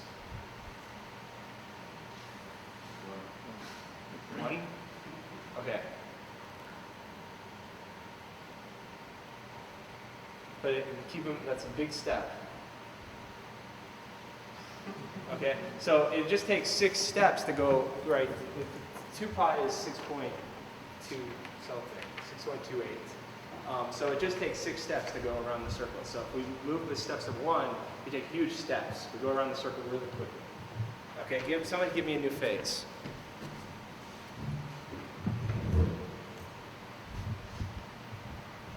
A new phase.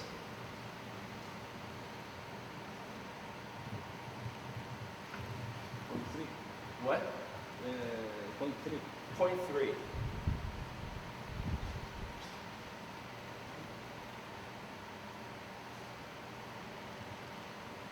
Right? We're moving, it's a bit slower than 1, about 3 times slower, but still pretty fast. All right, let's slow it down a lot. Let's make it 100 times slower.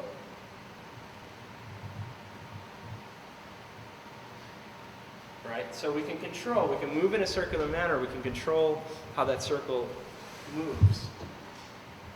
There are interesting things that can happen. For example, okay, I'm going to up it a bit. Let's go back to moving in kind of a fast manner. For example, the radius doesn't have to be fixed. So I could make the radius based on mouse position.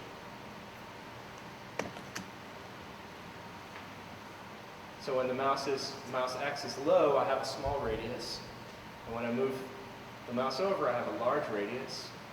Or I move faster because my radius is larger, so therefore I move faster around the circle.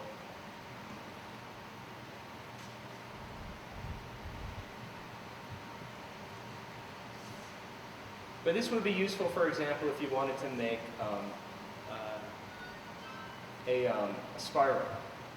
So a spiral is basically a circle that's being drawn, but the radius is increasing at a certain rate. So I'll just show you a spiral quickly, and then we'll move on.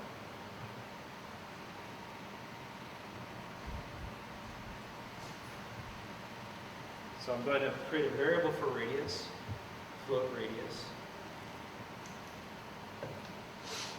And let's say we'll start with, start at 0. We'll increase radius by a certain amount.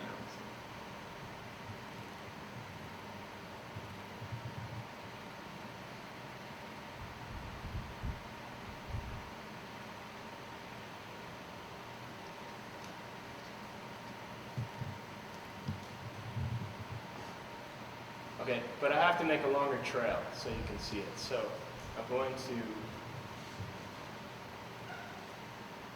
for the constructor of the trail object, I can say how many points to record.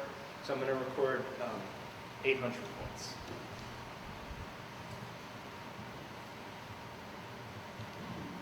So there, that's a spiral. Okay, cool.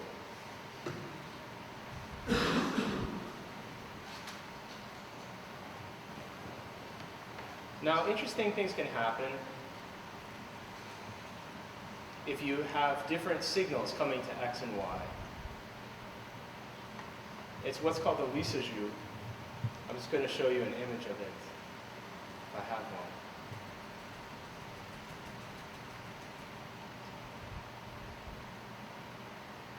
No, I don't have a good one.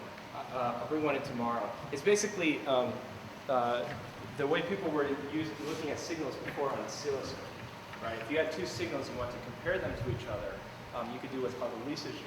One signal controls X, and another signal controls Y, and you create a sort of visual form, right? And so we could do the same thing with the circle code, where we have different phases, right? Instead of moving around the circle at the same rate, the influence on x could move at a faster rate than an influence on y. And the result is a kind of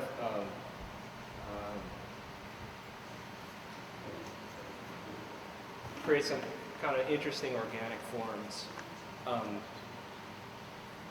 This kind of form is called the Lieberman figure. You could devote your whole life to playing around with Lieberman figures, and people do. There is a lot of beauty inherent in kind of using sine and cosine, but we're going to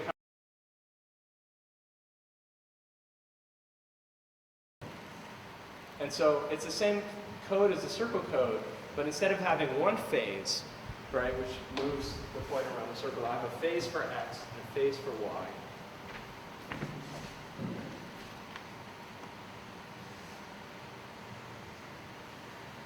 And they're at different rates. And then I take the cosine of the x phase and the sine of the y phase, and therefore I get these different rates. So if these rates are multiples of each other,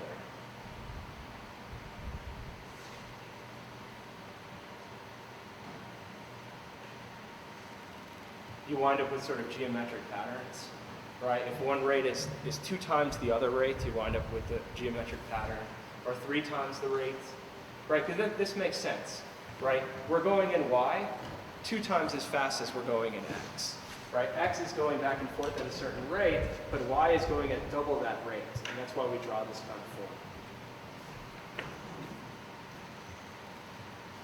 form. Or if we go at triple the rates.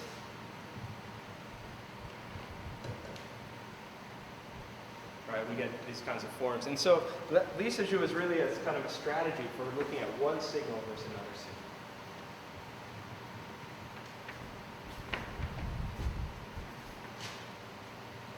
But if these numbers are not numerically fitting together, right, they're not even multiples of each other, they don't fit exactly, you wind up with shapes that change over time. So this may look like, how many of you had like an old Macintosh that had a screensaver that looked like this? Did anybody have this as a screensaver? So if there's anything you can get out of this workshop is you can program your own screensaver. Okay. The next example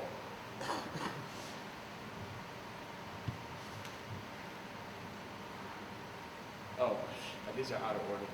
That's the circle example. The next example is basically the same as the Zeno, except now we're going to orient the object along the path it is moving. Okay? So remember the Zeno code that I showed you, right? Where an object moves towards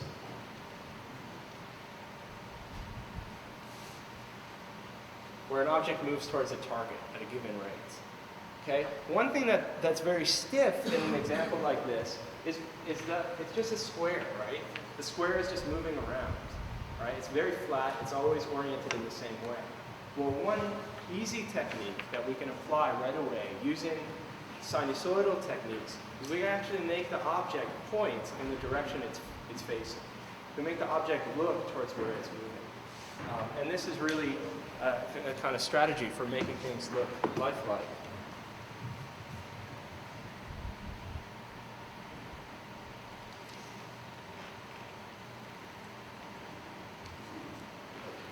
So in this case, the object actually turns, right? It faces where it's looking, right? And it's much more convincing as an animation than the first one I showed you, where you just had this kind of goofy square. So the trick to it is that we can calculate based on a line, we can calculate an angle, right? If we have 2 points, if we have like a point A and a point B, that represents a line, and there's a formula that we can call, same as we call sine and cosine, that will actually calculate the angle of this line. And the formula is called A tan 2 basically it just says that given a certain line, right? If we take this line and we translate it to the origin, so that it starts at 0, 0 and it goes to a certain point, we can calculate what the angle is that this line is rotated around the center origin. So, and you can, if you look on the processing reference, a lot of the kind of code things we've been talking about, a lot of the ideas are here. I think also ATAN is here. ATAN 2. And there's information. And so if I don't convey enough information for you when I'm talking about these topics, a lot of the information you can find on the processing website, or if you ask me, I can tell you. But they have an example of how to use ATAN 2 as well.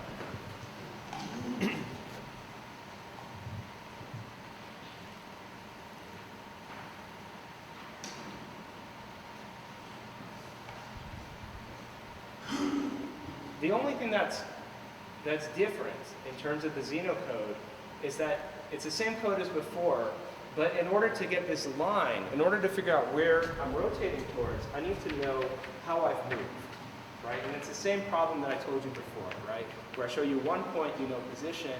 I show you 2 points, you know velocity. I show you 3 points, you know acceleration. With 2 points, you know where I was before and where I am now, right? That represents a line. And that line has an angle, and therefore, I know how I've moved, I can face the way I'm moving. Because objects in the natural world tend to face the way they're moving, right? We're evolved, and so I can look this way and walk this way. But like little children can't do that, right? They look where they're moving. And so it's a common kind of phenomenon that objects will be oriented around the direction that they're moving. And it helps our brain see things when they're moving. So I needed the old position because I need that to calculate this line so I can then calculate an angle. And basically all the good stuff happens here. This is the same code as before for blurring to catch up to a certain point. But now I'm calculating the difference in x and the difference in y. So where I was a frame ago and where I am now, I'm calculating the difference so that I can then calculate the angle of that.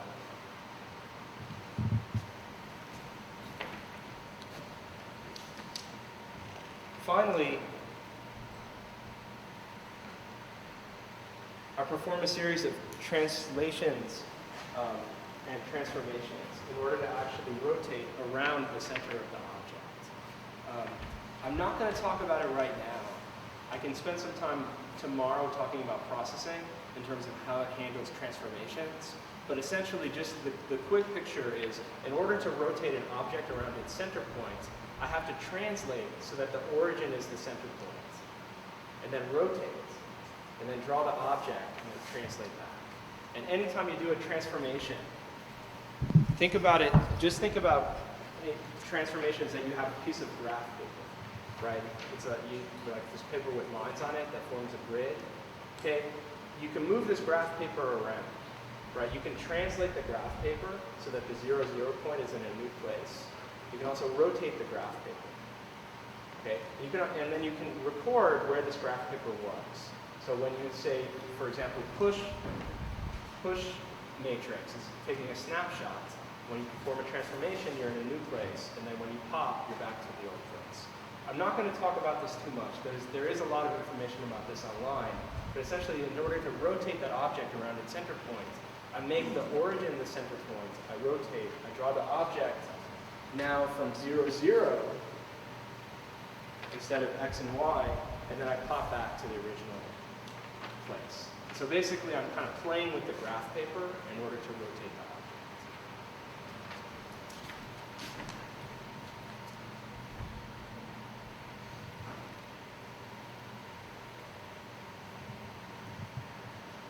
Finally, I think I'm going to crash pretty soon.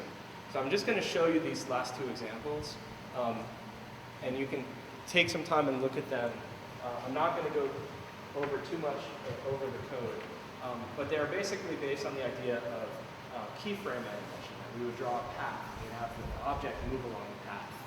And so the same way for I create a kind of recorder, I can actually have an object move along that path.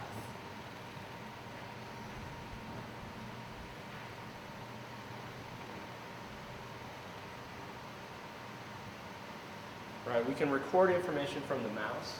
We can record the last 100 frames that the person was drawing, or the last 1,000 frames. And then we can have an object that moves along that recording. Right, and this is one kind of useful way for creating interesting or elegant output based on gestural information. So for example, I happen to know that this code that I showed you before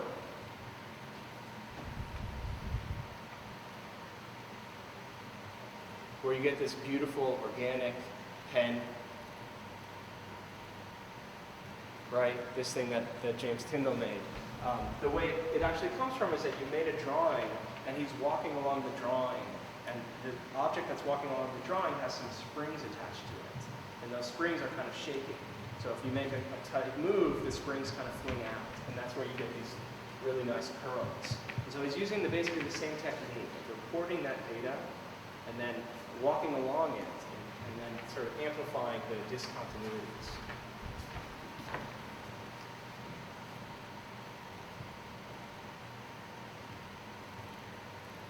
So the most important thing, this is actually, it's interesting code. And so for those of you that are familiar with processing, for those of you that are very advanced in processing, you should take some time with it. Probably some of you have already done this yourselves. It's essentially a ring buffer, right? It's recording data in what's called a ring buffer. And we can record data sequentially, right? We can have an array, we can record data like, here's data number 1, data number 2, data number 3, data number 4. We can record a sequence of data. A ring buffer records a sequence of data of a fixed length, and when it gets to the end, it starts at the beginning, right? So I draw it out here. Let's say the fixed length is 5. When we record the first 3 values, 1, 2, 3, that's where we are. When we get to the end, and we have to record the 6th value, we write over the oldest value, right? It works in a ring. Right? The oldest data is always getting written over, right? So it starts empty. You start filling in data. As soon as you get to the end, you start at the beginning, and you keep filling in. That's a ring buffer. And so the point recorder is a ring buffer, so that if I keep drawing, I think it's limited here to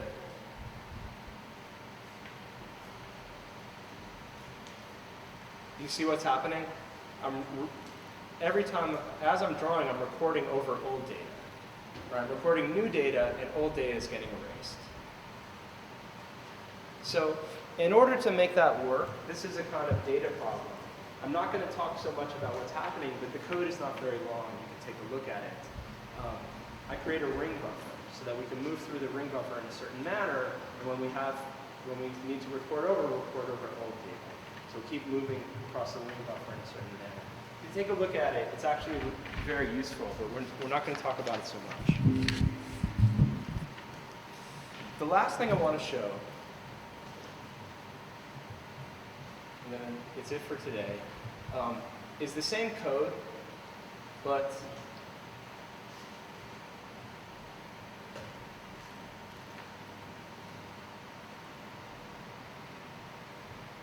with orienting and what's called squash and stretch.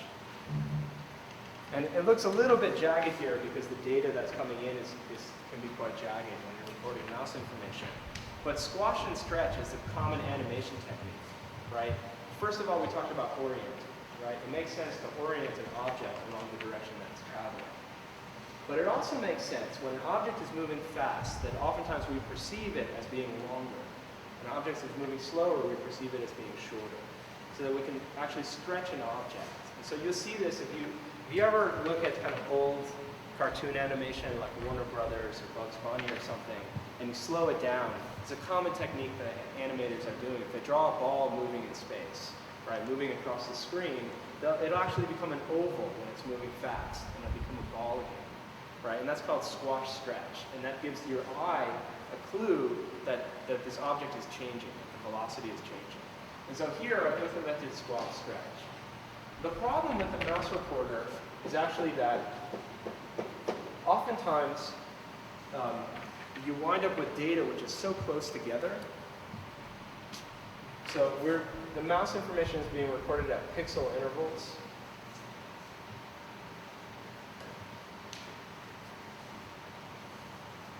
And if you're comparing these pixel intervals, sometimes you'll get kind of really weird 45-degree changes.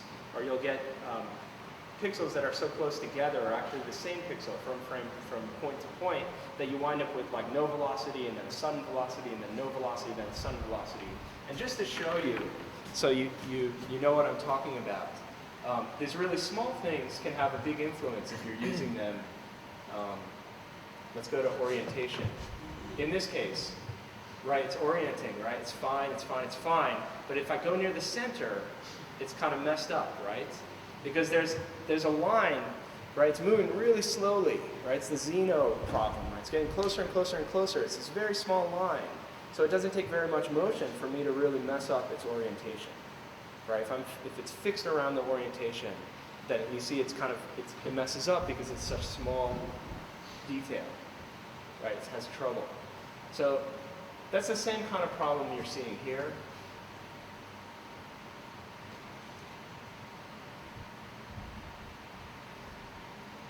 Right? If it appears kind of jaggedy or wiggly, it's actually a result of the data being too close together.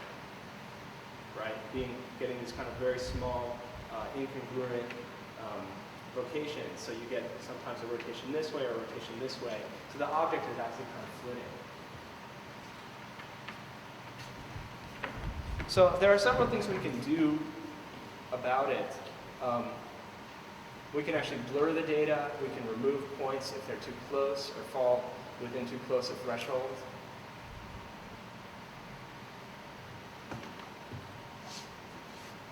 But I'm going to leave it for now, and I'm going to let you try it and play with it.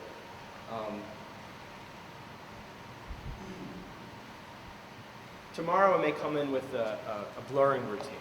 Okay, so we'll take this mouse information, and then we'll actually kind of smooth it so we get more of a continuous flow as opposed to kind of pixely, where we may get sort of discontinuities. But for now, I'm going to give you an opportunity to play with it. What's going to happen is the following. I'm going to post these processing examples on the website. I'm going to post also some links to a couple of intro tutorials. There's a lot of information on the processing site, but there's a couple of good tutorials that are not on it that I want to point out to you. This is the website. thesystemis.com/making-things-move. It doesn't exist yet. It will exist. I think I need to take a short nap. And then, so it'll probably, what time is it now?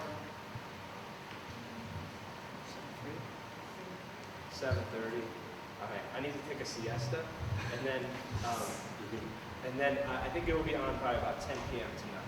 And so you can check it out. Also, the code is going to be available on the computers in the lab.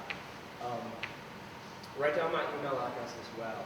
What I'm going to do is that since this is basically the same material as the course that I taught at Parsons, I'm going to give you basically the same problem sets. And you can do as much or as little as you want to.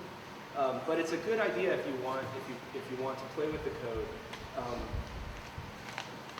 The best way you can learn is by reading through code and by altering code in order to understand what's happening.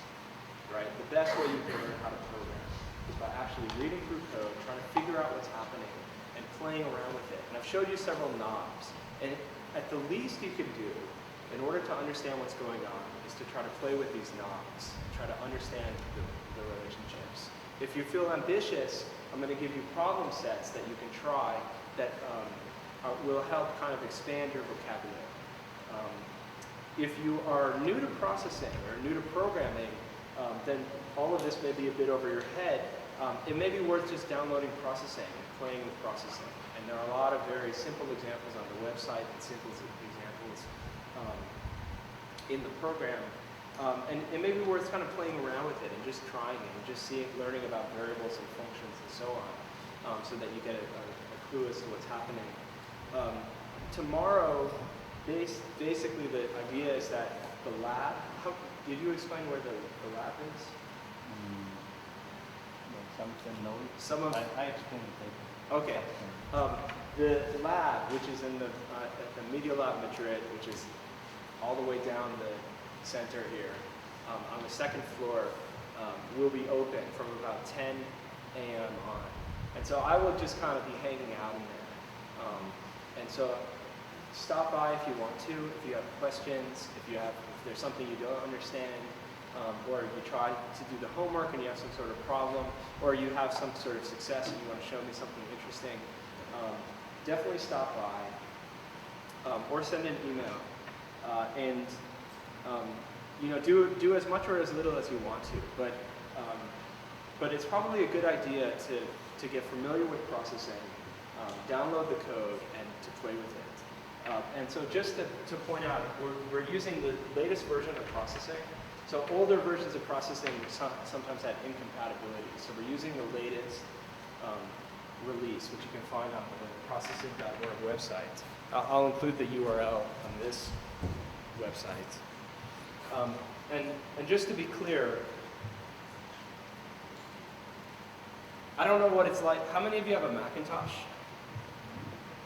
Okay, I don't know what it's like on a Macintosh in OS 10.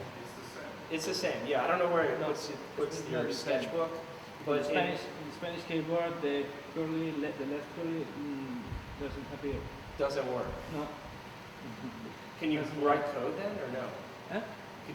Can you write code with processing, or no? Yeah, I think so. Okay. It's like the John doesn't work. Okay. I don't know. With the Spanish keyboard. Yeah. Visual Spanish. Okay. I'll take a look. I'm not. You have to tell me more what you mean after this. I'll take a look. But the way it works for processing on a Windows machine is it puts this folder called processing in your My Documents folder, and then that's where you put the example code that you want to try. And so when you download this code from me, it'll basically be all of these folders that look like this, and they will have very little in them. Just one PDE file, which is the main processing kind of file, and one Java file, which would be external classes. So you'll basically be able to drag these folders that I create for you into your processing folder, and then when you open processing, the next time you open it, you'll see these examples in the sketchbook menu, and then you can go ahead and play with them. A couple of just points to remember, whether you've been coding for a long time or coding not a long time. It's usually a good idea to kind of save multiple versions. So if you're working on something and you're playing around with it, and you find something that you like or something that, etc., it's usually a good idea to save multiple versions and not to just comment out code and keep coding. To actually kind of work towards something, and it's easier to go back. And it's oftentimes when I was just starting out that I was just kind of overriding what I was doing, and then I couldn't go back. It was very hard. So it's useful to kind of save multiple versions. And the other thing that I want to recommend to you, whether or not you're beginning or advanced or so on, is the idea that programming is essentially typography, right? You're dealing with type, right? You're creating these nouns and verbs, you're creating these ideas, these logical relationships and so on. But in the end, it's a text file, right? It's a document, and you can make that document look either nice or you can make that document look terrible. And I say code is typography, and I really mean that you should think about kind of making your code clean and nice and readable and legible, and certain kinds of things like tabs, or even I'm always doing things like this, like putting a couple of slashes and lines to really help my eye visually see that this is a separate idea for this idea. So think about it. You can write code in any kind of way, right? There doesn't have to be any spaces here. It could be completely illegible, or it can be very legible. And you can think about it as a typographic experiment in legibility. I'm happy to stick around now and answer any questions you have. You want to explain anything about the lab? El Media Lab está en el patio norte. Se accede por la puerta pequeña que hay en la calle Conde Duque y está en el piso de arriba, justo donde están las exposiciones de Foto España. Ahí está la entrada, subís un piso y bueno, está ahí a mano derecha. Hay una exposición en el salón de actos, pues en el otro lado. Os informan en la entrada. Y ahí a partir de las 10 estará abierto. Hay 10 ordenadores con procesing instalado, pues que tengáis portátil y podéis traerlo pues, mejor. And the last thing I want to say is we're going to make a jump. And I'm going to tell you about all the jumps we're going to make. But the jump we're going to make from day 1 to day 2 is the jump from explicit to implicit. Okay, so the same way I showed you the idea that I was moving a coin around with my finger, and then the second picture I showed you where I'm throwing a bunch of coins down on the table, we're going to make a jump. We're going to jump from explicit to implicit. And the second day, when we move from day 2 to day 3, we're going to make another jump. I'll explain it to you tomorrow, which is just thinking a bit more in a more advanced way about the kinds of simulating we're doing. But days 2 and 3 are going to be simulations. So we're going to be kind of creating objects, but letting the objects work on their own, as opposed to saying, you go here at this point, or you belong here. We're going to give those objects certain properties, and then watch the sort of behaviors that emerge based on the properties that